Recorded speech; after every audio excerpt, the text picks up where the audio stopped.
overcoming that fear was going from a W-2 to a 1099 mindset in 2016 because I had no choice. Right. But everything on the line. I have 3 kids, a wife, the house, the insurance, car payments, all that stuff. Yeah. Not fun, but it worked out. Just, man, if I had just believed in myself earlier or had somebody, a mentor speaking into your life saying, yeah, you could do this. Yeah. That's priceless. Yeah. My parents did tell me and that is where my dad, that sitting on my dad's knee, you can be anything you want to be. Right. Just starts with a thought. Mm-hmm. Yeah. Go after it. Yeah. From the business capital of the world, the Big Apple, New York's Middle Tennessee, it says here. Sounds riveting. Oh, come on. This is the Mostly Middle Tennessee Business Podcast, a podcast about Middle Tennessee business owners and professionals. Mostly. That's right. Thank you, Matt Carey. I'm sorry, Matt Wilson. Matt Carey was his on-air name on our radio station where we met back in 97. We've been friends ever since. He's one of my brothers in arms, best friends, I guess you could say. Matt Wilson has his own podcast, the Mostly Marketing Podcast. Check him out. He's an old radio pro, is very good at podcasting, offers a ton of value with his podcast. He's been so kind to be the voice of our podcast because I borrowed the Mostly notion from him, otherwise known as stealing it. And it used to be the podcast known as What's Your Problem? We turned it into Mostly Middle Tennessee Business Podcast for a reason. This is a podcast where we talk to Middle Tennessee business owners and professionals all throughout Middle Tennessee and mostly Middle Tennessee and beyond. It's a video and audio podcast. Check us out at MMTBP.com. It takes a little while to remember that sequence of letters, MMTBP.com.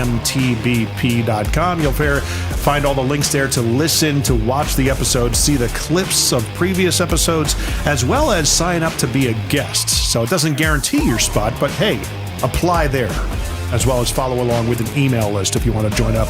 That would be greatly appreciated. Please like, subscribe, rate, share, and trip over your words. I am Jim McCarthy, your host with JimMcCarthyVoiceovers.com and It'sYourShow.co, where we produce podcasts like these. And today, an old friend coming out from the eastern part of town, southeastern, I would say, used to be in Nolensville, now is in Smryna, and has a tremendous business that's made a massive impact on that area in the apparel printing and embroidery kind of profession. The Nesting Project, Miss Corinne Chapman Morse. You said it all. You said all 3 names. Is that how? Because that's how I see it on Facebook. It is. It's funny. I never thought I would. Morse? Well, this is a very good question, actually. I just said something like this to someone yesterday who said, well, what's your last name? So I was in music for a long time. As Corinne Chapman. Corinne Chapman. Yeah. And people would joke when I met my husband. Yeah. And they would call him Dylan Chapman. Mm-hmm. Mm. And he's so good. Yeah. He would always roll with it. But, that is your name. And that was my name. I didn't get married till I was 34. Yeah. So that was my name for 34 years. Right. When I was trying to figure out, well, what do? I still do music. Yeah. So I just moved my middle name. I moved my maiden name to my middle name. Now I have 2 middle names. So now I am Southern now. There you go. I have 2 middle names. Yeah. What's the other middle name? Jeanette. So Corinne Jeanette Chapman Morse. Just go by that, man. I know. The whole thing. Yeah. Anyway, so. And then get really insulted when people don't do it. I know. Yes. I have 4 names. You obviously don't know me very well if you don't know how to say how I want to be addressed. Yes. But that's how I see it on Facebook. I probably should have asked that before we started, but I never saw it. I did see it that way because I knew your background as a singer and an artist. And I'm like, you probably just want to hold on to that original brand that you had. My wife does the same thing. She's, Courtney Worsing or McCarthy on, or was it maybe Courtney Matz McCarthy? I think that's how she. I love how you don't even know your wife's. She hasn't been on Facebook. She's kind of given it up. She's like so over it. Yeah. So I hardly ever see her come up anymore. So that's she doesn't care. But a lot of my family are probably like, did she go with a hyphenated name? No, she didn't. Just so people can recognize who she is. Just so people know who you are. Right. People from all walks of your life. Right. With Facebook and social media, you have people that you've known since you were 5. Oh, yeah. So Totally. it just makes sense. You're just putting it all in your, I'm still the same person, whether you call me Corinne, whether you call me Miss Chapman or Mrs. Morse, or I'm the same person. Call me all the names. I always say Corinne because in the Nolensville area, there's that woman, her name is Corinne Crabtree. Do you know who she is? Is she the one that does the charcuterie? No, she does the Fit and Fat program. Okay. And it's weight loss mostly for women. I found out she's got amazing podcasts and stuff like that, and a massive network. I mean, Yes. Nationwide, thousands of women that draw inspiration. She just pulls no punches. Yeah. Well, here's the thing: if people call me Corinne, which they do, many people have done that my whole life, even teachers that have known me forever. Yeah. I'll correct you one time. Right. Maybe twice if I really like you. I'm kidding. And then the third time, it's all out war. I'm just like, hey, as long as you get it kind of close, right. I'm good. If you know who I am, I only care about you knowing my heart. Right. So if you don't know my name and you don't know exactly how to say it, I'm okay. But the funny thing is that people will definitely know your name after that. When you kind of have to explain it to them. They're going to remember it. I try to give them it's Corinne, like Karina without the Right. Some people that are, younger don't understand that. Right. I'm like, okay, well, have you ever been, my mother-in-law used to do this. She would say, when she first met me, she would get her hands like they were on a wheel and she would turn the wheel as if she was careening off the road. And she would go, Corinne, like she did the motion before she'd say my name. It was great. There you go. So we're going to get into it. All things you. We've got, of course, the Dad Joke Challenge, which you're familiar with this gentleman, Ed Fox and Trade Bank. You're part of BNI over there. Am. What's the chapter name you're in? Oh my gosh. I'm not that good. You're not. You don't remember the name of the chapter you're in? I'm going to get slapped on the hand. I don't know, but I don't know. It's awesomeness. You've been a part of that for many years though, right? Well, I was a part of a BNI chapter that was in Nolensville, and then it kind of fell apart. Okay. And then in 2019, we didn't have another one, and then I was part of this one, and we launched last year. Nice. August of last year. And you're looking for new members? Or 2022, I'm sorry. So if you're actually here in Middle Tennessee, you've got a network of BNI chapters all around you. If you're in the Smyrna area, where Murfreesboro, you are now, Smyrna, Nolensville, Laverne. Antioch, that kind of area. It's great. Reach out to you. Yes. They can be your guest. I am on the membership committee, so. Oh, man. I get to say yes or no. You have to impress you. Yes, the Dad Joke Challenge is brought to you by Ed Fox and Trade Bank of Nashville. If you've never heard of Trade Bank, think of it like an alternate economy, where if you are okay with trading some of your products and services, maybe you got some of them that are starting to get a little bit moldy, metaphorically, not literally. On your shelves and stuff like that, and you want to trade them for other services that help your business, there's a whole network of businesses that believe the same way, and you could tap into that via Trade Bank. Plus, Ed Fox is just a great guy to get a cup of coffee with, and he will totally take you up on it. And you'll love listening to him talk. Yes, he actually will have a dad joke at the ready. Different every time. Yes. So the Dad Joke Challenge goes like this. We've got 5 dad jokes that Ed records. I don't know what they are. You don't know what they are. You laugh, I get a point. I laugh, you get a point. Okay. Right, here we what go. if we both laugh? We both lose. We both get points to each other. So here we go. A friend and I were hiking the other day. He was drinking his milkshake as we're walking along. We stopped to look out over this tall cliff. I looked at him and I said, "Wow, this is legendary." Ledge and dairy. That was a double joke. I mean, at first only saw the dairy and then repeated it in my head, and I was like, man. Yeah. It was not bad. It wasn't bad. Yeah, I think... it was a dad joke. It was totally a dad joke. Yeah. It has cringeworthiness. Here we go. Second one. 2 of my sisters were arguing about who should go first at karaoke night. After a while, I was fed up and I said, "Well, just do it already." Do it already. I got to listen to that one again. I don't think I get it. I don't think I get it either.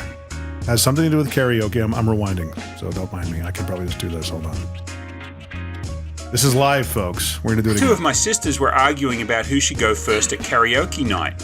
After a while, I was fed up and I said, "Well, just do it already." Oh, duet. Duet. The accent. Right. Threw us off. And he did intentionally say it. Duet already. Yeah, he tried to emphasize it, but I still didn't catch it the second time, so thank you. I pick up on the nuances. I hear these enough. Number 3. My friend's wife said to him, Why don't you write down your stupid stories and make it into a book? He thinks it's a novel idea. But novel idea. I like it. You smiled. I did smile, but I didn't laugh. You didn't laugh. You didn't laugh. You almost broke. Number 4. I once accidentally mixed up the words jacuzzi and yakuza. I am now in hot water with the Japanese mafia. Oh, man. I see what he did. I see. We're good at this, though. I'm laughing at the reaction, not the joke. Or maybe I'm not. I'm just a quick point for you. Fine. Here we go. I got a universal remote for my birthday. I thought, this changes everything.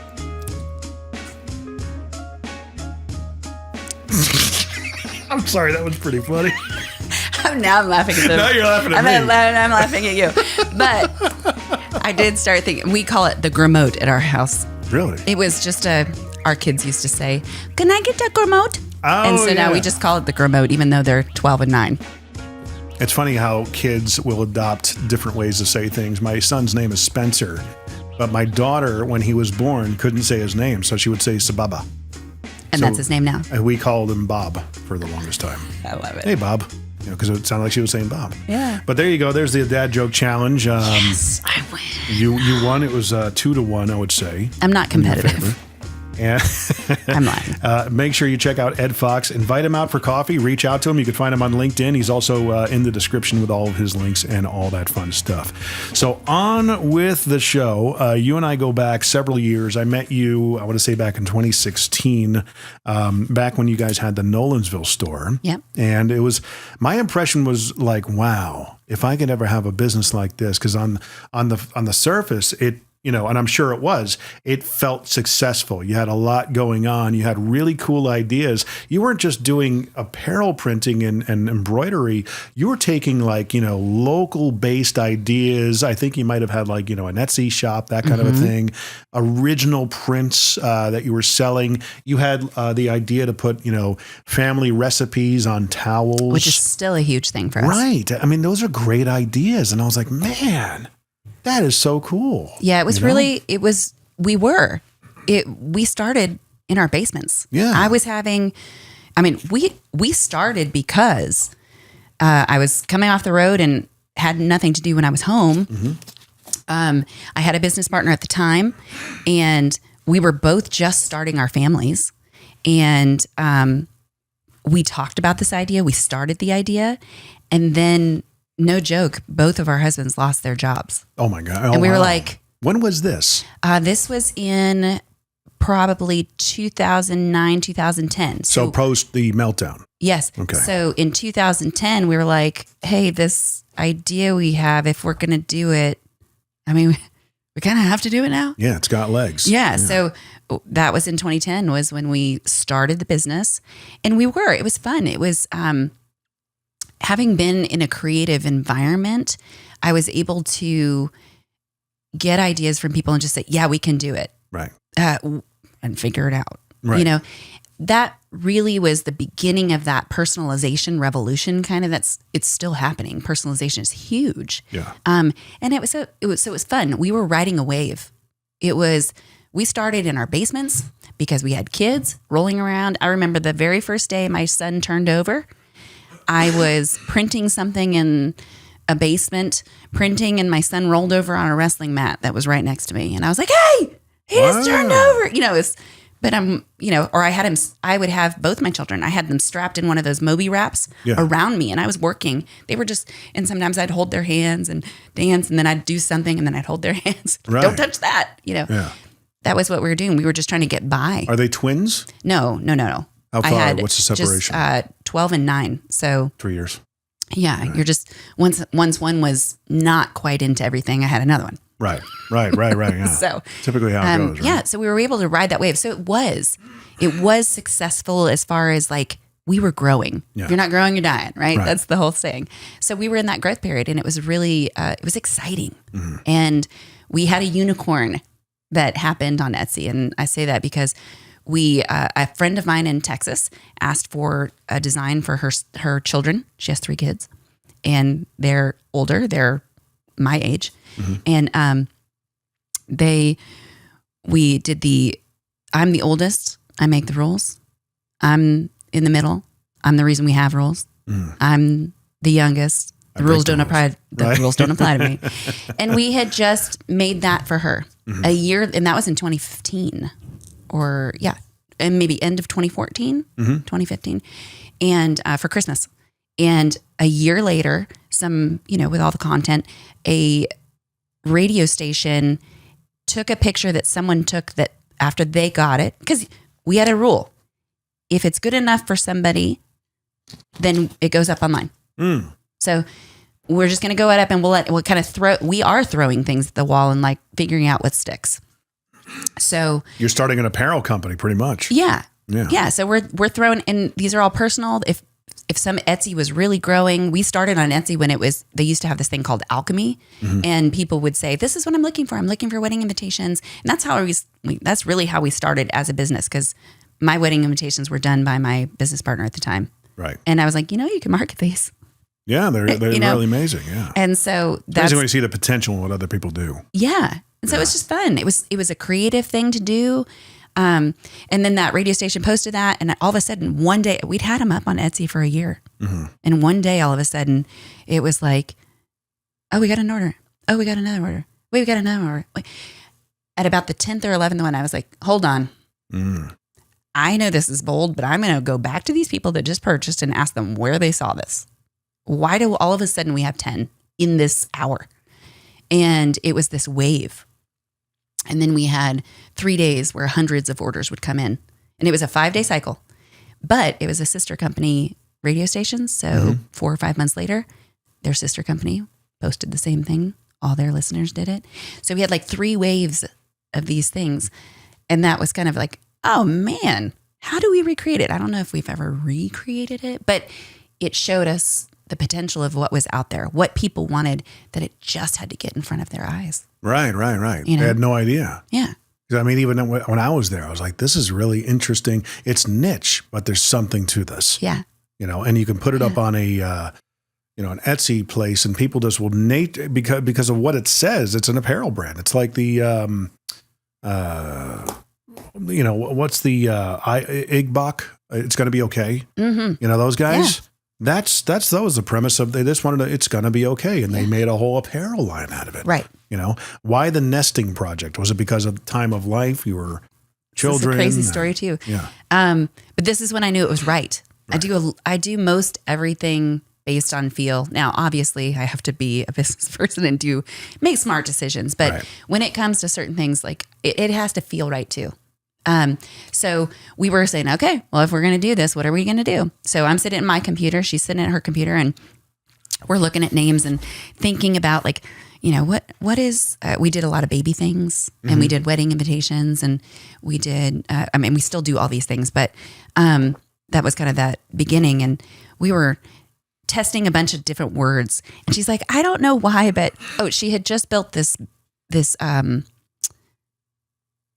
deck, this huge deck it was beautiful, but it had glass panes.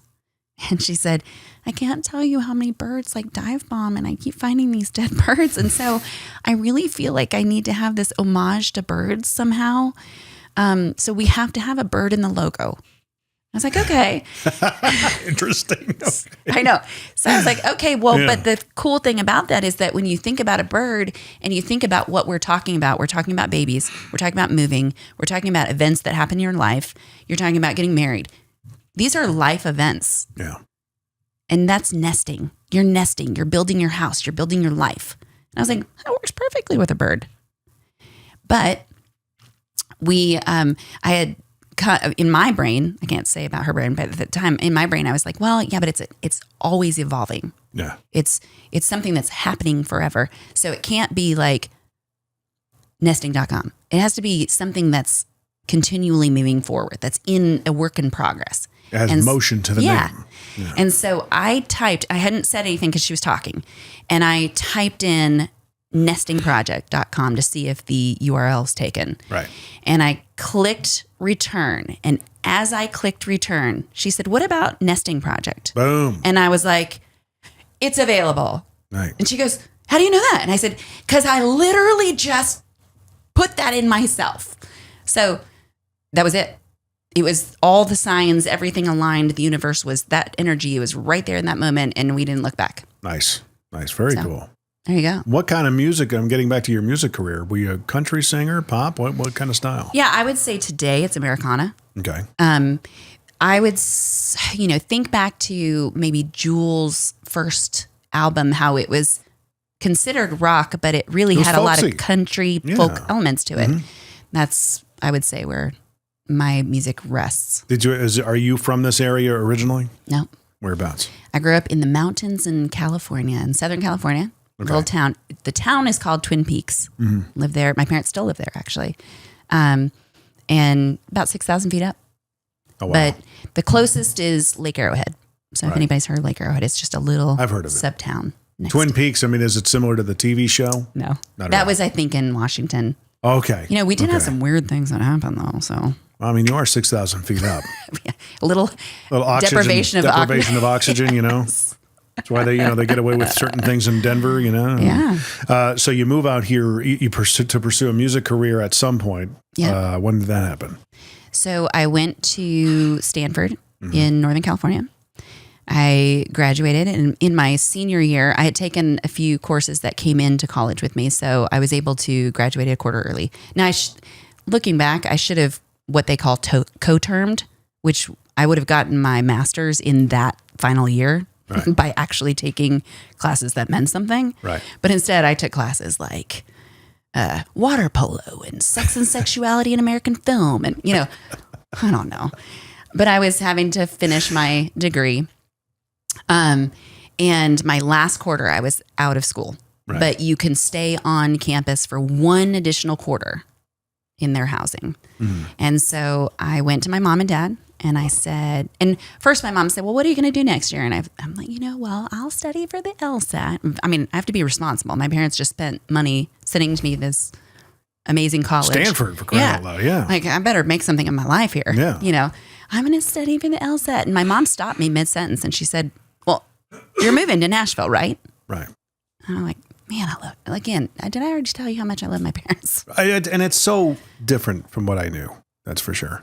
I mean, just incredible. My parents were both teachers and they just wanted me to find something that I loved. Right. And I loved that my entire life. My mom was like, listen, you have played sports, you've done all these other things, and you've done music, but if that's truly what you love, whether you do it forever, you got to go do it. They were young when they got married. They were 19. Yeah. She didn't get to do the things that she wanted to do. She did everything later. That's the thing is that, no one ever thinks about the fact that when people like that have their families young, they are able to go and do the things they missed out on, but now they have resources. Yeah, typically. I know, right? Right? I know. They have the resources to do them. Yeah. Yeah. So I went back to my mom and I said, okay, so here's the deal. I'm going to stay on campus. I'm a senior in college. I'll never get this time back in my life. Mm-hmm. And I will work and I will pay for my last quarter in college. Mm-hmm. I will pay for my room and board. I will pay for anything that I need to do. But my brothers were both played sports in college. So my middle brother also went to Stanford and he was a wrestler. My oldest brother went to Humboldt and he was a football player. Mm-hmm. So they had a fifth year because they redshirted and then they went to college for a fifth year. My parents, because they were teachers, paying for our college was extremely important to them. And helping us, they did not want us to have a job unless we were required to. Now I was required to have a job because I had financial aid. Right. And so I had a great job. I worked for the wrestling team. So I got to hang out with my brother a lot. Nice. So that was really cool. But I said, okay, I'll work. And I was a tour guide. I loved being a tour guide. That was yeah, and it's so like fun. judging by your personality, it was a perfect fit loved for it. I loved it. And so I worked and I said, okay, so if I do that, since Kurt and Scott got to have a fifth year that you paid for, if I work, will you pay for my first year room and board? Same thing. They paid for room and board. Mm-hmm. Will you pay for my room and board when I move? My mom was like, absolutely. Wow. So I did. And I moved and they helped me with my room and board. I found a job. I worked in a recording studio and it was great. Right. I didn't have that pressure of like, I have to make it. I did have to work because they only paid for my room and board. So I did have to do things, but it allowed me to have that ability to kind of feel it out because I was so green. I knew nothing. Yeah. I You came didn't from have, an you didn't have to wait intellectual- tables or anything like that. Oh, I to do did. it. You did? Oh, You yeah. did because you could. Yeah. You didn't have to. Yeah. Right. Yeah. Oh, but waiting tables. I had, if you're going to be in music in Nashville, you got to rite wait of tables. passage, yeah. If you don't, you're like, are you serious? What year did you come here? 1999. Okay. I know a lot of people that did. Rich Redmond I think he came here in 97. He met Al Dean in 99. Yeah. And they've been together ever since, pretty much. Amazing. In one way or another. Right. Yeah. It's What incredible. was that? What was the pinnacle of the music career? What did you do? Oh gosh, man. I had a publishing deal, and I had some amazing co-writers. I toured. I did open for, I did festivals, and I opened for numerous big artists, and it was all fun. It was all a life lesson. Yeah. And what it did is it gave me more things to write about. But the thing is, at least you had the wherewithal to acknowledge that, hey, I do have another season of life that I can go into, even if this doesn't work out. Right. When my brother and I grew up, it was always the fear of make sure you have something to fall back on. And I did have that. That's why I went to college. Right. But we both, Yeah. I didn't really have, my brother so much had it. He went to college. My father wanted him to get a business degree. He later went on to law school, but my brother always wanted to take a crack at music professionally. He never had the opportunity to do that because our parents were constantly pounding us with, well, it's not guaranteed. Do you really want to take that much? That kind of a thing. Sure. And man, if you just realize that, guys, man, your 20s are for falling on your face and failing and figuring it out. And if it doesn't work out, you can always pick up and start something again. Yeah. And that's what I encourage my kids. I want Cam, she's 17. She's singing at Carnegie Hall in February. That's awesome. She's going to be going to college. I'm in, like I said, I don't want you going into debt if it's going to cost too much. I said, we haven't saved anything for you because we were a single income family for so many years. If you get a full ride, awesome. All right. Major in music, major in communications. You don't got to pick a major. You don't have to figure out what you want to do for the rest of your life when you're 18. Yeah. It doesn't work. Okay. Go to college, do your thing, have fun, understand if it's a free ride. You see it as a networking exercise because that's where you can start building your network. If you want to get into music, you're in the perfect city for it, for crying out loud. Right. It's right in your backyard. Knock yourself out. And if it doesn't work out by the time you're 22, 23, 24, you need to hear this from me. It's okay. Yeah. You can pick up and start again and figure something else out. You are giving her such a gift. I give that to all my kids. I know. I want you to know who you are. It's amazing. And that's it. Yeah. And it's like so advantageous for you because I think it's made you a dynamic person. Yeah. To have those experiences. Experiences are everything. If you talk about business, Right. Today, and maybe it's a product of our generation or our parents doing that, you go into a business today and it's not about the product that's in that business. Right. It's about the experience they have while they're in that business. Amen. Relationships. So that is extremely important. And I think I learned that from my mom and dad. So this is kind of funny because my dad is not a social person, Right. but he was a coach. So the discipline, the hard work, the, kissing your brother. I've said that backwards. Right. He used to say to me, second place is like kissing your brother. Oh, wow. Oh, my God. And it was a joke, it was a joke that it was, I never, if people hear that now, they'll be like, oh my God, I can't believe that somebody said that. Right. But it was a joke and I took it that way because I understood where it was coming from. My dad would make a joke because he knew I didn't want to kiss my brother. Right. He knew I didn't even want to hug him. Hey, Middle Tennessee electricians, handy women and men, and just those of you needing better commercial LED lighting solutions. Yeah, I know, there's so many of you. I have to tell you, there's another option than just the big orange and blue box stores now. Try j2lighting.com. At j2lighting.com, we have the latest technology in all types of commercial LED lighting, from UFO high bays, drawers, area lights, and shoeboxes, right on down to a slimline wall pack that doesn't look like a fist coming off the wall like most other wall packs do. You get what I'm saying, right? Many of our fixtures are wattage and color temperature selectable, which means you have more control over the brightness and appearance in your dark spaces. Check us out at j2lighting.com for a great local source for your commercial LED lighting ideas, even full color light show dreams. Yeah, totally. That's the letter J and number 2 lighting.com. j2lighting.com. I have 2 brothers. I love them so much. Yeah. My middle brother and I, we went to college together. We are very close. When I have questions about business, I ask my brother. Right. We're very close. But my mom, she was at the high school teaching and she did all the clubs. She was in everything. She's a very social person. And that's how she got it. My dad was not social, but she got to go to the games and, everybody's playing sports. And my mom drove me to gymnastics. But she pushed me. Mm-hmm. She would say, I had a chance to be my junior year in high school. Mm-hmm. She worked for a friend of hers writing mitigation reports. Right. And she would go out after the trials and things like that, and they'd be sitting with the prosecutors, and she's like, she came home one day and she said, Corinne, I found out about this program. Mm-hmm. It's called the Page Program, Capital Page Program. And let me tell you about it. You go and you live in DC, you work on the floor, and, you have to apply for it. But this guy gave me all the information. His daughter was one. Do you want to do it? I had no idea what she was talking about. Right. And I was like, I could live in DC? Okay, I have to apply for it? So I was like, sure. Yeah. I don't know. Yeah, let's try it. Well, I was too late. We reached out to my representative and they had already closed the applications and they'd already chosen everybody for the next year. Mm-hmm. And they said, but you know what? Send it in anyway. Mm-hmm. I was like 3 months late.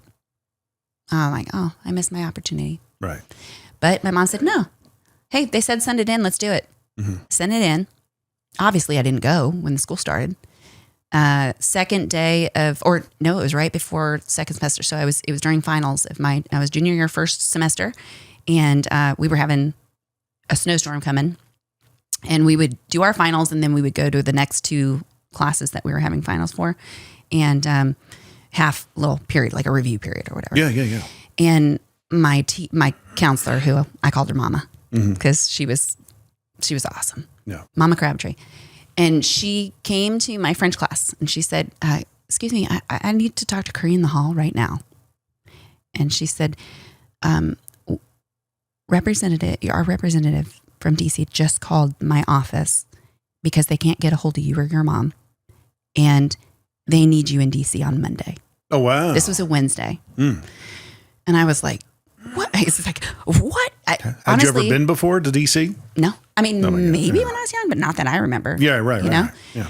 And I'm like, what? Okay. So I called, my mom was substitute teaching at the time because she was not working full time anymore. Mm-hmm. And she was like, so I had to call the school she was at and ask them to call her to the office and say, Mom, I have to give them a decision right now. And my mom's like, what? And I called them back and I said, okay, I'll be there. Right. So I left school. So I never went back to class because school's over. I left. We had a snow day the next 2 days. Sunday night I left. People were like, where did she go? I left class on a Wednesday afternoon. And people were like, I don't know. She got pulled out of our French class and then she never came back. All I know is that she went to Washington. People didn't even know that. Only like 5 of my friends knew that. Yeah. It was like, that was it. That was like the CIA or something coming after you. Don't tell anybody, but I think she might be an operative. But anyway, that I tell that story Her cover's because been blown. Yeah, I tell that story because that was it. That was how my mom and really my dad was, kind of this support. Like, yeah, if that's what you decide, we're going to make it work. Yeah. My parents did that. When I was there, I said, I want to be an exchange student. I'm going to save all my money while I'm at Page, and I want to be an exchange student. I had never left the country. My mom had never, maybe been to Mexico, but we'd never been to Europe. Right. And my mom's like, okay, yeah, let's do it. My mom got everything going while I was gone. And then I came home for a month and then I left. And I went to France as an exchange student because my mom said, yeah, you want to do it? Oh, you're going to pay for a lot of it and we're going to help you with it, whatever else you need. Yeah, you're going to do it. Nice. Like, go experience life. Go experience the world. Go do these things because you're going to need that. That's going to shape you. Yeah. Yeah. And maybe it's because they didn't get that. Because, I mean, otherwise, if you don't do those kinds of things, fear can be a dominator in your life. I know it was for me. It still is. It is for everyone. But you tried so many things that, I'm still here. Right. The world didn't stop turning. Right. I am fearful of things. Maybe that's the good way. I am fearful of a lot of things, but it's not necessarily crippling. Right. It may stop me for a minute until my logic sets in and goes, get up. Yeah. Just try it. Yeah. If you really want it. I mean, it's my experience was, overcoming that fear was going from a W-2 to a 1099 mindset in 2016 because I had no choice. Right. But everything on the line. I have, 3 kids, a wife, the house, the insurance, car payments, all that stuff. Yeah. Not fun, but it worked out. Just, man, if I had just believed in myself earlier or had somebody, a mentor speaking into your life saying, yeah, you could do this. Yeah. That's priceless. Yeah. My parents did tell me and that is where my dad, that sitting on my dad's knee, you can be anything you want to be. Right. Just starts with a thought. Mm-hmm. Yeah. And go after it. Yeah. What they say, place your bets, so to speak. Yeah. That's what you're doing in any given situation. You are. Yeah. You are. So we kind of entered into the nesting project story, the beginning of it. And we went away. And then we went to, the proper progression of things, starting out with you and how you were shaped. Let's pick up from where we left off. You're in the space in Nolensville. When did that happen with the nesting project? In 2014, so I said in 2010 we started, and then I had my son in 2011, and then my business partner had another child in 2013, and then I had a child in 2014, beginning of 2014. And it was kind of that moment. I had 2 kids. She had 2 kids. Her basement was taken over. My upstairs room, when we moved to Nolensville, I lived just north off of Nolensville Road, pretty much behind the zoo. So when I moved to Nolensville, I looked for a house that I could house my portion of nesting project. So I had all of the apparel. She had the stationery. And then we went to a trade show and we bought a new machine. Right. And because we had a direct to garment machine and that was fine. It was just kind of a single machine. Well, the new ones were 2 bays and they were wide. And my grandmother had passed away and my mom had said, okay, your grandmother loved when we would eat together. Your gift from grandmother will be a new table. Mm-hmm. I'd never sat at my table, but that's where the machine went. So we never sat at it because then we put this, and then you walk in my front door and it's like, you're in it. Right. This is not my home. This is nesting project because we had to convert the whole downstairs right when you walk in the door. And I think it was just at that point, it wasn't, I didn't think that we were financially ready to do it. But there was just this drive from both sides. Like she really wanted to get everything out of her house. And that made sense because all the stuff was right there in my house. And so we looked at a bunch of different places. And then we said, well, we could have it be a warehouse, kind of where we're just doing the Etsy stuff and we're not having people come in, or just, it's not meant for retail. Yeah. But I was new to Nolensville and I looked around and I was like, man, this place is growing and it's got a really cool vibe. What I love about Nolensville, I grew up in a small mountain town. When I moved to Nolensville, it was the first time that I felt like, oh, I am home. Yeah. Because they take care of each other. It's small. Yeah. When did you move there? 2014. Actually, technically 2013, but it was December. Right. I was 8 months pregnant. Right. With my second. Where did you live otherwise before that? Right by the zoo. Oh, that's right. Yeah. Okay. Yeah. So not a very far. We moved 15 minutes down the road. Yeah, but it might as well be different countries. It felt like it. Yeah. It felt like it because I was part of Nashville. It's this whole thing. And my life was centered around Music Row. And yeah, that felt like a family. But then I moved here and everyone around me, my neighbors, they felt like family. And I thought, oh, I think if we're really thinking about this, we need to look here. Right. And we need to look at a space. So I had looked at this one space. He said, it's not going to work out. well, what else do you have available? So we looked at other places. And then it was just, I'm like, no, that's the place. So he didn't answer his phone, the realtor. Mm-hmm. So I had my baby in my carrier. I think we went to maybe a doctor's appointment or something. Right. And I had to drive by his office. I had seen it. I was like, that's his actual office. So I take my baby out of the car. I go up to his door and I called him. I'm standing at his door. It's locked. So I'm standing at his door. He answers and I said, hey, it's Corinne. And I really want to talk about that property in Nolensville. And he said, okay. And I said, I'm standing at your front door with my baby. He was like, okay. Get your finger out of your nose. I see you. Yeah.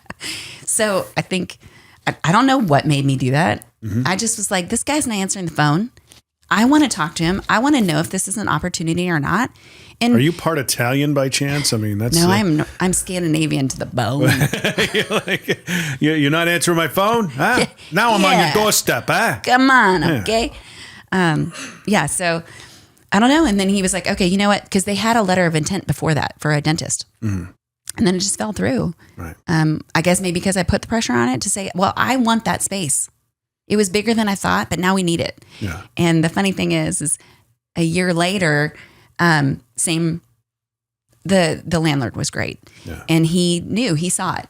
You came into the space. We were starting to explode because we were like, we're going to add another machine then. And we're going to add this. And now we have 3 machines. Now we're thinking about adding embroidery. And where are we going to put that? We are exploding at the seams because now this retail space is not meant for a production space. Right.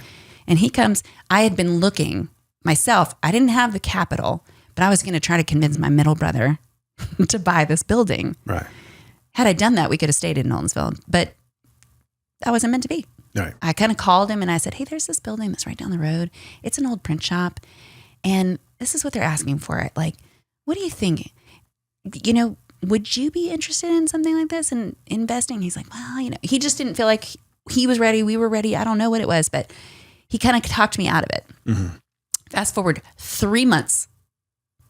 Our landlord comes to us. I was down at the beach, I think, with my husband's family. Mm-hmm. And he comes to us and says, hey, I just bought a building. It's meant for your production. It's meant for your production. Mm-hmm. I bought it for you guys. That was the other site that you had. Right. Because no, we're going to tear it down in a few years because our overall plan is to build some townhomes and make it a little neighborhood, but you need this. We went over and looked at it and we're like, yeah, we do. I remember that building. Yeah. We proposed lights in that building. Yeah. Yeah. Yeah. So then then we bought the machine, we bought the embroidery machine. We were able to kind of spread out and feel what it felt like. What does this look like? So it was just that growth. It was awesome. But I knew that was coming to an end. He had already told me before we ever moved in, hey, we're only going to have this for about 2 years. Right. Yikes. Okay. Well, what are we going to do from there? 2 years turned into 4. They still hadn't done anything with it. I think the very end of the day, maybe it was like 7 years total. Mm-hmm. 2 years, 7 years. But we were only there for the 4. At the end of the 4, we said, okay, this is coming to an end. Right. We clearly need more space than we have. What are we going to do? I looked around Nolensville for 2 years. I looked at every piece of property. Ooh, what about this one? We could build something on this. Well, that one's only zoned for, that could be a church, but maybe we could get it rezoned. Kind of what you were talking about. Yeah. Well, okay. What about this? Well, what about this one? What about this one? What about this one? And I was having meetings with the city planner, trying to figure out, well, what's this zone for? Right. You know, and I just didn't find anything that made sense. I had a realtor helping me. Look. My mom comes into town for like 3 days. And my middle brother was coming into town too. And so I said, hey, there's a building over in Smryna that I'm going to go look at. Mm-hmm. Mom, will you come with me? Scott, you're in town. Will you come with me? He's into real estate, so he knows a bit more, than I did. I don't know what I'm doing, but it's good to have one of those in the family, though. Yeah. Yeah. So we go over there, and the landlord doesn't show up to show us the building. We're standing there with our realtor. Nothing. He doesn't show up, and I was like, "Where does he live? Let me go make a visit. I'm gonna crawl in here, and I'm gonna jimmy this door open." No. But we did eventually go see it. Right. But that day we got home and my mom starts, I don't know, looking around on the internet. She goes, "Hey, Corinne, what about this building?" And I looked at her and I said, "Are you kidding me?" She found one building the one time she looks. And I go, "Man, that looks perfect." Yeah. It's big. It's got room to expand. It's right on a corner. It's like a quarter of a mile, if even that, away from what I was just going to look at. Right. And so I called my realtor and I said, "Hey, my mom just found this place. They want to sell this florist with the building. You know, I don't know anything about flowers and I don't want to have that business, but I wanted this building." Mm-hmm. So we go over there, we look at it. We're like, man, the inside is like, it's got wood paneling, but it kind of like the way I call it the perch, but there's a balcony above it. And then there's the wood paneling. And I'm like, man, this kind of even feels like a nest. Mm-hmm. This is weird. How does this feels good. Feels right. Yeah. And so our realtor went back and said, "Hey, she doesn't want the business. We want to offer you this for this building. Here's the second caveat. This is August. They don't need that. Their lease is not up until January. Ideally, she'd like to close closer to their lease." I said, "You know what? We're not ready to be out of here. We want to get through this last season. Let's close in December." Oh, wow. I'm like, man, can anything else happen right? And the planets align. Yeah. And I'd been talking to my husband about buildings like, "Hey, you know, we're going to need to buy something if we want to make this work because I can't find anything." And he's like, "You got to convince me that this is financially a good choice. You know, we've already put everything into this business." And when I showed him this one, it's the first time he goes, "Huh, all right." Yeah, because now you go from business owner to property owner, which is even better, in my opinion. Which was a huge game changer for me because when 2020 hit, we closed in December. Why do I always move in December? Can I ask you that? I don't know. Terrible idea. Right around Christmas. But we weren't. Makes sense for some reason. Yeah. We weren't moving into the building though, which was great. Closed in December. We had some build out to do. Move in January when our lease is up. It was great. Yeah. And I found somebody to assume our lease at the production facility. That was an antique shop that needed somewhere to go. Wasn't ready. That was another, again, weird. When my mom looked at that building that same day, she goes, "Well, what about this?" Mm-hmm. It was right in Nolensville. And I looked at her and I said, "Oh, Mom, she has no idea that building is on sale, I don't think." Mm-hmm. And it was where the antique shop was that ended up assuming our loan. Oh, wow. So I ended up calling that business owner and being like, "Hey, you may know this. I just don't want to assume that you do. Right. We were looking and your property is up for sale." And she was like, "Oh." She didn't know? She didn't know. Wow. They had talked about it. Mm-hmm. They talked about it happening and it had been on sale at one point before and then it kind of fell through, but she didn't know at that time. So I was like, "Hey, this might be perfect. Mm-hmm. You can assume our loan, move right down the road, not be out of Nolensville, and have 2 or 3 more years more to figure out what your next move is." Right. Because I don't know. It was that thing. Again, just seemed to work out. The universe aligns in the right way. Mm-hmm. All of the energy is right. And you just have to jump through those doors when they open. I could see that. You know, so somebody used to say, you talk about experiences. "Oh, we've gotten to experience all these cool things." And I'm like, well, you can too. Mm-hmm. I said, I've prepared my whole life for things. I just do these things. I'm not necessarily saying this is, I want to do this and I'm going to manifest it. Now I have done that a few times, but in general, you're preparing yourself so that when the door opens, you can walk through it. Well, just recognizing when they open. Yeah. You know? Yeah. That's what I'm writing down. I'm thinking of titles for the episode, and this is kind of a prevalent one. Yeah. Getting back to when you actually went from the house to the Nolensville location, mm-hmm. Was it terrifying? Were you ready financially as a business to make that leap? I don't think we were ready financially. But I believed that we were on a trajectory that if we did it, so we did. So that was a cool thing that we did. when we were looking at the two places, one was a little bit more obviously than the other, because one was a more of a warehousey feel. One was a retail space. We had 2 employees at the time, and that was it. We went to Buffalo Wild Wings. We're like, we're going to have dinner. But we had everybody bring their spouse with them, or spouse. I think one was married, or maybe not married yet, but it was a significant other. They are married now. And we all 8 of us sat around a table and talked about, what are the benefits of having it in this location? What are the benefits of having it in this location? What are the downfalls of this? What are the downfalls of this? And as a team, we decided together to go to the retail location. Mm-hmm. So that's where that's how I knew you. That's how I found out about you. And that felt good. When I walked in, it felt like really pro. Yeah. You know? It was really like impressive. Very clean, very niche. You started walking around, you get ideas. It was almost like a muse space, if you will. I do have to say, I will give a lot of that credit to my former business partner and her husband. I really will, because they had a vision that I didn't. I think I came into it, even though I came from a creative space, I came with more, while I was doing music, one of my jobs was as a bookkeeper of somebody who built recording studios and then a bar. I don't know if you remember Dan McGinnis that used to be downtown. Yeah. So I was their bookkeeper. Mm-hmm. I love numbers.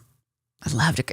I think it's because for me, you have the creative side and you're throwing all this stuff at this wall and you're like, I don't know. You got to trust yourself. But then that other side, I love math. And if I could do that and you do this A plus B equals C formula and you get a correct answer, those were wins. You're very evenly left brain, right brain. I think so. And I recognize that. That's kind of how I am. Yeah. And that way, I think if I got the answers, if I knew how to get, and I did get solid answers, then it didn't matter what I did in my creative side. It didn't matter if I succeeded because I got the correct thing. I wasn't looking for confirmation constantly. Right. Because I got it in numbers. Creativity has got a lot of subjectivity to it. Yes. You know, when I worked for Jack FM, I found that out big time because what you thought was funny, because at Jack, if you're not familiar with the brand concept, when it launched, I came on board in 2005, literally 2 weeks or a week after they flipped the format. And it was funny in my interview, the guy, my boss who hired me, what do you think about the Jack format? And at the time, it was taking the radio business by storm. Mm-hmm. And there were a lot of opinions about it because everyone thought it was just a jukebox, which it was. There were no jocks. It was an interesting brand. And I said, it's not going to last. And, little did I know, they had already laid the foundations for the radio station flip. I go back to Vegas, put in my 2 weeks because they hired me. The news comes out that they flipped their oldies to a Jack. And I'm like, oh, crying out loud, You could have told me. That was a good catch, by the way. I saw that. You almost said a bad word. Yeah. So I reach out to my new boss and said, hey, congratulations. He's like, man, you hear the news? I said, yeah, just to let you know, I'm fully on board. And he's like, well, we figured that. Otherwise, we wouldn't have hired you. I said, okay. But I mean, that was a very humbling brand because, you had to go in and start taking aside the radio rules that you always had. It was always, impressed upon us and pounded in our heads, set them aside and say, okay, what have you always wanted to try? Because that really you had to rediscover that side of yourself and stretch it and then start writing because it was just the one voice guy. That was the jock, the personality of the brand. Mm-hmm. His name was Howard Kogan back then. And I'm like, am I good enough for this? Am I good enough? And am I creative enough? Am I going to be able to? But once you start getting in a team mentality, conversation begets creativity and amazing the ideas that start pouring out. But bring that a couple of years down the road. Right. You start writing 2 pages of copy every week for the guy, because that's what we did. We wrote 6 pages of copy, or 2 pages a piece, and we would combine them down to 2 pages every week because we had to send him 6 or 8 pages a month. And Yeah, very humbling. What you thought was funny, you'd get it in front of 2 other people, and they just kind of go, huh. All right. Kind of like the dad jokes. Pretty much, yeah. But, it's one of those things that it's stretched because it's subjective. Yeah. Man, oh my gosh, this is amazing. I got this, I got the idea off Twitter, and, they go, let's apply it for Nashville, make it local.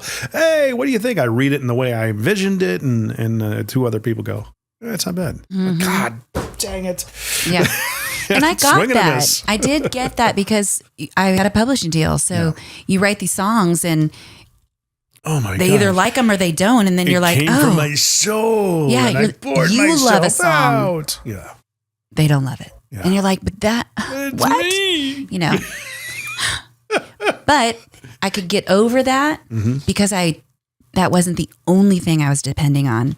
I could get my dopamine hits, I guess, is, by getting a number to work and closing something out and getting an account to reconcile correctly. But even you can get into something like that because, in what you were doing with the nesting project was very left brain, right brain. You had you got to have the business savvy. There's the heart and head, and it was almost like, I would imagine, between you and your business partner at the time, a little bit of a switch off because she was coming up with the stationary ideas and look and well, things she of was that the nature. designer. Right. She was the designer. I didn't design. I did music.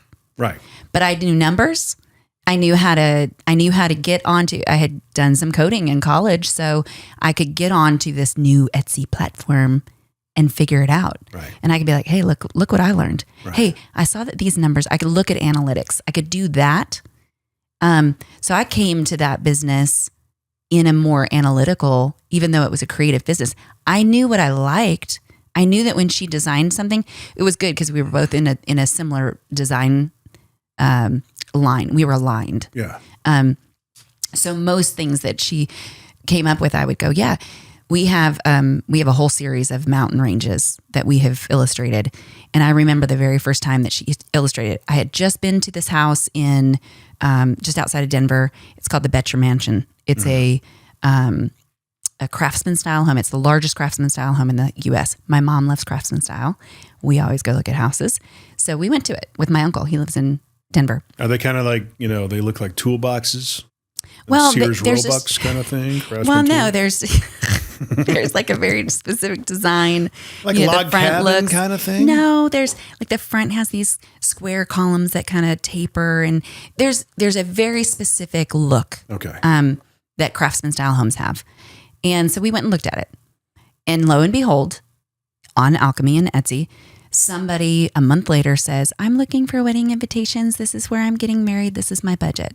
I was like, we got you. So I went to her and I said, hey, I was just there.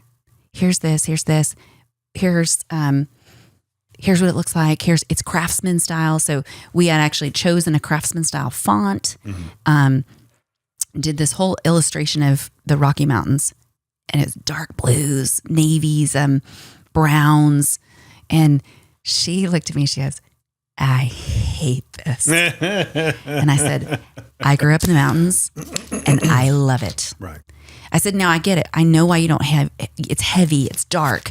And I said, but I promise you, having grown up in the mountains, this is what she's looking for. And this is what people will look for when they're looking for that style wedding.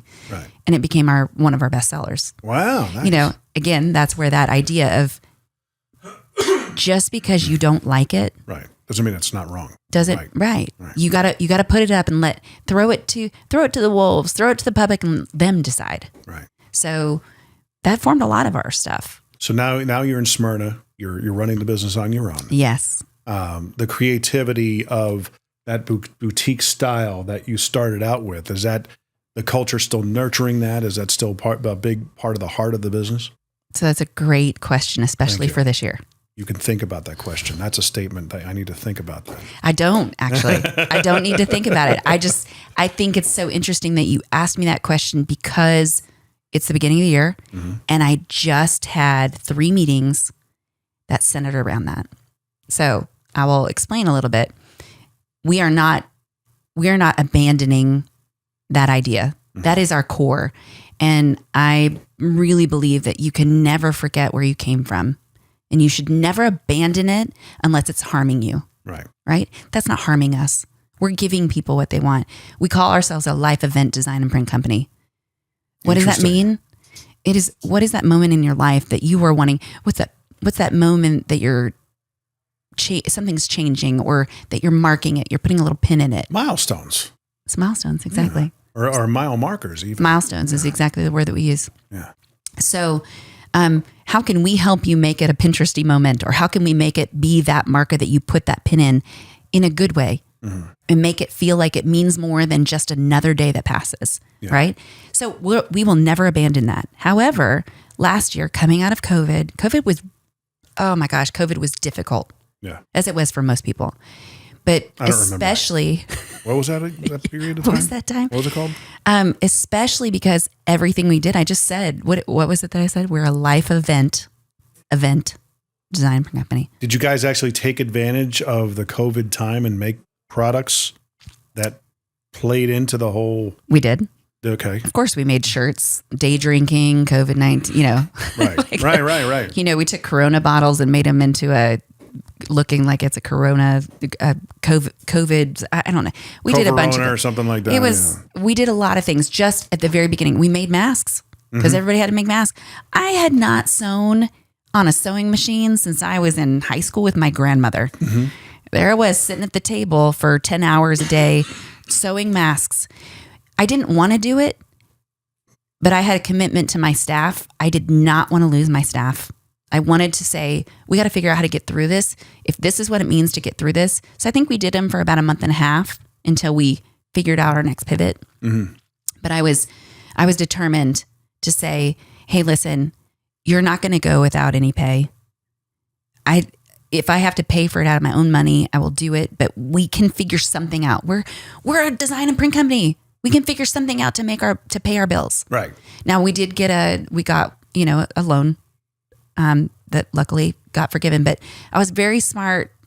No, I mean, I know a lot of companies were asking for, I'm going to take all this and I took my rent payments and I took my staff payments and I said, this is what it is. And that's how much I asked for. And that was it. I did not ask for anything more because I knew we could pivot. Right. But it allowed us to pay our bills to get to the next step. Right. So anyway, fast forward out of that, we did a lot of pivoting.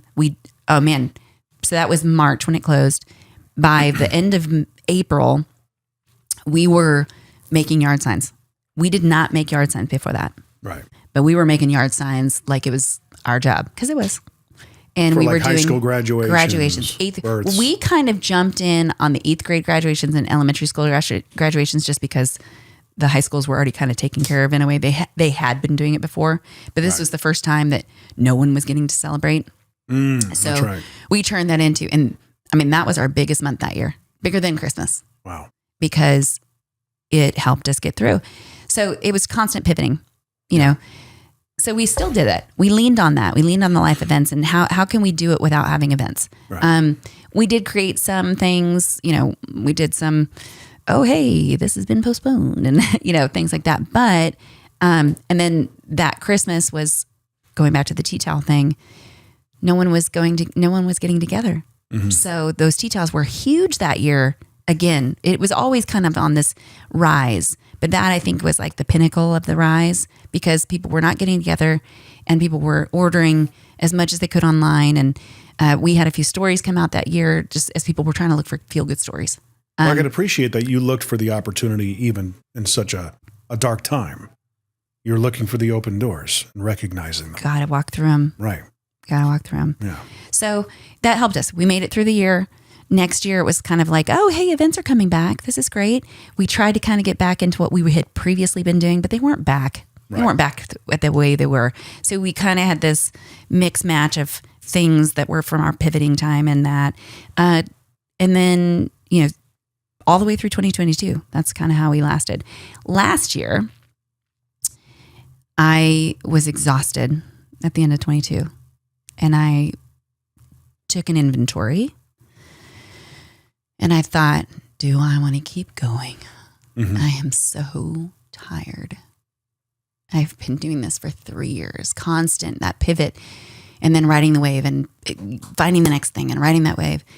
And at the end of the day, I thought about my staff you know, and I looked back at that time at the beginning of that pandemic, and I said, I have a commitment to these guys, girls. Right. I did it. But it was my group. They are my work family, and I have a commitment to them. They bought in. They went through this with me. And so what do I need to do to reinvest? And I think that was kind of my word last year for business. Right. My word for my personal was consistency. My word for business, I have a word every year. It's just the way it is. My word for last year was reinvest. I reinvested my time, my energy, my love, and money. Right. So I took all the money I'd made for the last 2 years with the building that I have now, that was sitting in an account. I hadn't used that. That was in a separate account. I took all of that money and put it right back into my business. Nice. I wouldn't have had it if I didn't have the building. So again, those things happen for a reason. And I said, okay, well, what are we going to do? What is that? If we're going to reinvest it, what do we get? Mm-hmm. So we were doing direct to garment printing and screen printing and embroidery and stationery. Mm-hmm. Well, I ended up getting a new direct to film printer, which opened up a ton for us. Right. I knew it was the next generation. That's where everybody's moving to. But okay, am I going to invest $40,000 into a machine that I think is going to work? Right. Yep, I am. It'll work out. And I'm going to do it. So I did that, and I reinvested into new software. Mm-hmm. And now my word for 2024, mm-hmm. my word is evolution, or to evolve. Right. My business word is evolve. Take all that we did, and let's evolve with our company. Let's evolve with the equipment. Let's evolve with the marketplace. And what we learned is that we have been opening stores, branded stores for your sports team, mm-hmm. or your, like we have 2 pickleball clubs. Our big one was Nolensville baseball. Right. That was something that we had done the year before. But the difference between what we did the year before and what we did this year, or this, I guess in 2023, was when you went to order things for Nolensville baseball, you had to go to our site, click on the fundraiser for their tab. And then, but it was hosted on our site. That's fine. Yeah. We had no problems. People bought stuff. Mm-hmm. But what we did this year is we had the ability to have its own link. And when you go to that link, it says Nolensville baseball. It's got all their stuff. It's got pictures. It's got all of their items. And it looks like it's their store. It's their team store. I'd seen that. This software that I'm talking about, I had looked at 7 years before. Just wasn't ready to do it. Mm-hmm. But if I was reinvesting, I had to do it. Yeah. So I'm like, okay, this is what we're doing. And it took a lot of like, I don't know what this is, or what's our capabilities here? What's this? Well, fast forward, we host a few PTOs, a few athletic committees for schools. We host 2 pickleball clubs. We host a few baseball clubs. We host. I went to Stanford. I told you I was a Dolly when I went to school there. Long story short, it's just the girls that dance with the band. But they had a band reunion. I hosted a LSJUMB kind of merch site. And the best part about all those, great software to be able to host their store. But what I love more than anything about them is their fundraisers, mm-hmm. and I can give back. Right. So with Nolensville baseball, we raised over $10,000 for them. Nice. We ended up taking some of that profit and putting it back in to buy things, and just having eventually, like, we did these big signs. And when the businesses were buying the signs, I was like, hey, you just send the money directly to Nolensville. I don't want to deal with this anymore. Just send it right there. So it was awesome. I can come to them and say, hey, you guys did such a great job and people supported you so much. Here's a check. Right. Well, not only that, you've always had a very active integration into the community. And likewise, they would support you because it was a two-way street. Yeah. And it's funny, I want to know whether or not at that time, getting back to when you were talking about being tired, if you were able to kind of say, I'm just done and I can move on to something else. How you have got the financial means to do that. But you kept your team in mind because maybe they're not there yet, right? It goes back to you if you were to be an artist, like a musical artist, and all of a sudden have a massive success. I think a lot of them are faced with the same thing, Huey Lewis, for one. You remember, if you're familiar with his story. Huey Lewis in the news. Right. He has Meniere's disease. Yeah. So he was unable to find pitch. And one night it just all ended. He's like, I can't do this anymore. I'd love to, but I can't. I physically can't. And he says he on his Behind the Music, which is an amendment to the original ones 20 some odd years ago. He says, everybody's out of a job because of me, And he says, I feel horrible about that. Massive guilt. Yeah.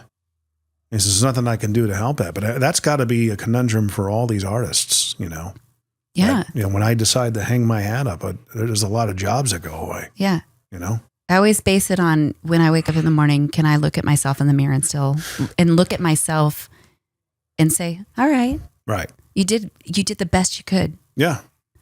If I can't do that, then I gave up. Right. And that is not what my dad taught me. Right. If I have it in me, I should give it to you. Right. Which is a good and bad thing.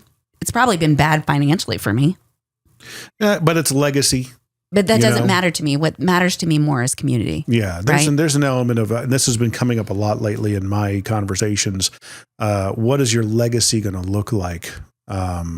Previous conversation I had yesterday on the podcast was with a gentleman that we talked exactly about that. A lot of the influencers, thought leaders, quote unquote, that are out there, look at their intentions. What are they trying to do? Are they selling courses just to get your money and using all these tired sales, being sold type of approaches, versus actually engaging with somebody and working alongside them? Yes, you should be compensated for your time, but not a one and done. I've got your money. Now I'm going to roll on. Right. You're going to be remembered for that one way or another, and there's a legacy play here involved too with what you're doing.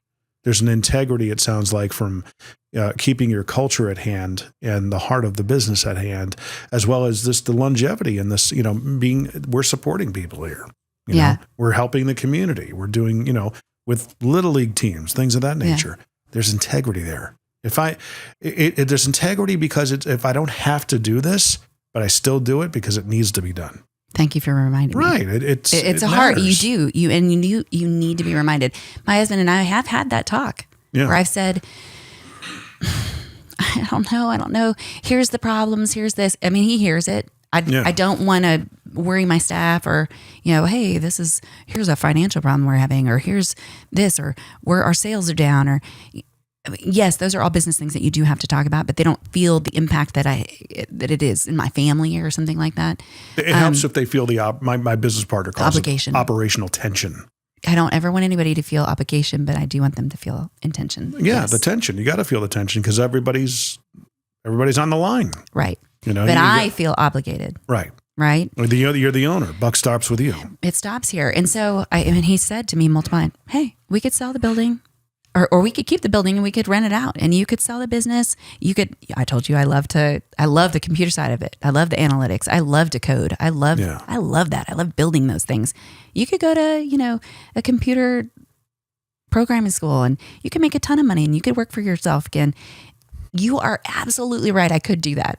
Yeah. But we had to have a conversation even recently where I said, I can't have that be your answer. Yeah.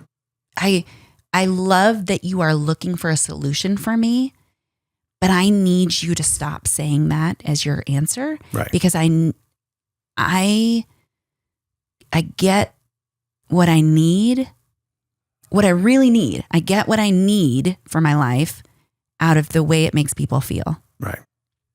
Now, I still need to be able to complain. Yeah, you still need to hear me without having to give up. Right. Mm-hmm. So totally get it. It's an interesting spot. I would do it again every day. Right. And I choose to every day, but I do look sometimes like, man. Gary Vaynerchuk calls it falling in love with the process. Yeah. Every day. Yeah. It's not the end game. Yeah. And when we talked about this earlier, off the mic, we talked about it. That's right. But, when somebody, what do I want? What do I want for my life? And I have taken that inventory, as I said. What do I want somebody to say? I want them to say I was a bridge. I want them to say that I was somebody who gave of myself for the betterment of the group. There you go. That's all I want. There you go. In the end, I hope that it becomes something that I can set my foot on and say, yeah, I also got something other than the way it made me feel. But if I don't, I'm okay with that. Right. It took me a minute to get to that spot to be okay with that. Where do people find and follow you? Well, we're about to redo our website, but they can go there. It's just it's a hot mess. Like when I say a hot mess, it's a hot mess. But we're about to build a brand new landing page that makes it much easier for you to understand about the stores and what services we offer. Because right now it's just a Shopify e-commerce site. Right. That doesn't do anything for the people. Most of the people that come to us want to know a little bit more about what they're looking for instead of just the products, So we're building that right now, but that's nestingproject.com. Easy breezy. We're on Facebook. We're on Instagram. And we are finally on TikTok. And I say that with like the most excitement and disdain in one because emotion. It's one more thing. It's one more thing. But this is, I went on TikTok last year and I opened an account last January. In December, I posted my first one. Oh, yeah. You took a year to study what was going on with it. Nope. Right? No, I didn't. I just kind of never mind. Put it in the back of my head. Like, I know I need to do this, but I don't know how. I felt overwhelmed. Yeah. But I hired somebody to really take over our Etsy. We have 7 Etsy shops. Right. So that's the other place they can find us. We have Nesting Project, Nesting Project Wed, if you're looking for bachelorette party things, mostly. Serving the woo girls. Yes, I was going to say, you're welcome, everyone. Yeah. A lot of those shirts, when I go downtown, I'm like, hey, can I take a picture of you? We made those shirts, which is, I like doing that sometimes. Right. It's kind of fun. I call it being in the wild. You got to take the pictures of them in the wild. Nesting Project paper. So Nesting Project as in SEW. So Nesting Project. We have a DIY.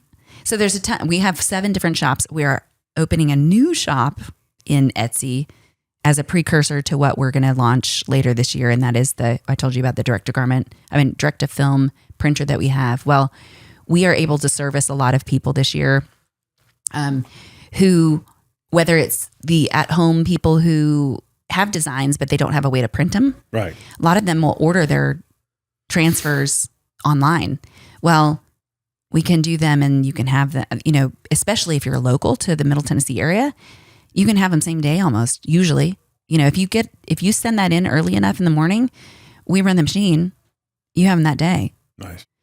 Or the next day. Or if we have to ship them, so we're going to do that. That'll be good as well. Oh, very cool. That's part of the evolution. It is part of the evolution. So we're not getting rid of the events because all of these things are still connected to an event. Schools, clubs, sports, all those churches, those are all part of people's lives. Right. So it's not like we're getting away from it, but what we're doing is we're getting away from when we first started, no one was doing personalization. No one had the ability to do one shirt in their house. We can do one thing or we can do 1,000. That was something that was unheard of at the time. Yeah, they'll always go in bulk or something. Yeah, right? Yeah. And now, I can do 1 shirt or 5 shirts with 80,000 colors on it and have it be the same cost as, going to the store. It doesn't have to be $50. There you go. Because you don't have to have all the different screens for different things. So it's really nice. It's a nice little evolution of that.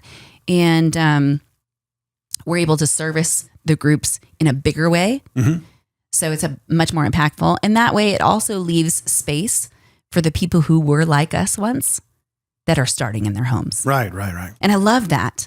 It's like, now I'm in middle school or now I'm in high school or now I'm in college. I've graduated to the next little level and now I can help more people. I can help those people who are at home wanting that with great designs that want to service, their little group of people, or their small group that they're growing their business, their newborn business, or even their middle school business. Now, and I say that not middle school business as I'm just say as like a baby business to an elementary business. Sure, yeah. But I feel like that's an awesome space to be in, because we can still do the singles, and we do all. There's no extra cost for design and print. Like we design, if we have a ton of things, because now we've been in business since 2010. So for almost 14 years come March. And we have thousands of designs. Right. You can pick for one, but we can also take little elements from things and make your own, or you can send us something and say, this is what I want, and we'll create it. There you go. That's awesome. Well, there you go. All the details are going to be in the description. Make sure you check them out. The not thenestingproject.com, but nestingproject.com. Correct.